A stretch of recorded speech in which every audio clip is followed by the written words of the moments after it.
Good morning. I hope you're already thinking about Jesus. Every day that you think about Jesus is going to be a better day. That's for sure in our lives.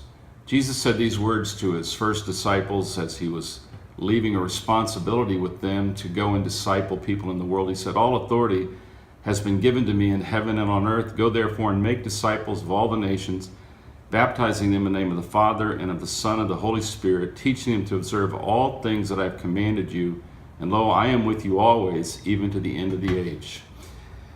I have a question for you. When you think about discipling a person or teaching a person to obey Jesus, do you see that as something that you have to put into people? Do you see that as a task where you have to develop some sort of resource,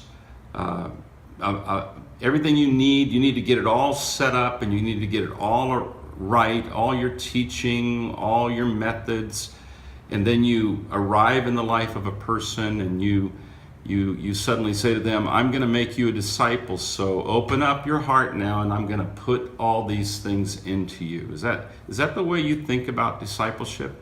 You know, I kind of thought about discipleship that way for a long time. I really thought that it was my job in a certain sense to sort of transfer everything that's in the Bible from what I knew about the Bible to another person.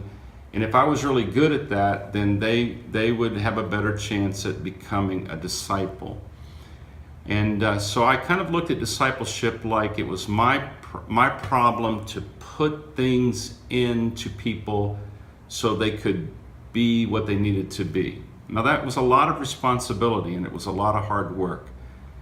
But today I think differently. I think that discipleship is more about calling out of a person that which is already in the person. I think discipleship should begin not from what people lack, but from what people have. I think the best way to disciple a person is to start by telling them, Jesus lives in you by the Holy Spirit. Jesus is in you. And when I teach the Bible to you, or when I invite you into my home for a small group, or when we go to a church service, we're not so much trying to put new things into you, we're trying to call out from you that which is already living in you. You know, when I made this shift and I started thinking more about calling out instead of putting in, it took a lot of pressure off of me, and it took a lot of pressure off the church where I was a leader. And to this day, after about 21 years of this shift, I can tell you that it is so much better to look at every believer and realize that they have the entire Christian life living in them. Jesus said he had all authority, and Jesus said he would be with us. Well, he does have that authority, and he is with us, and he is in every single believer. And it's not my job to put him there. It's my job to let people know that he is there.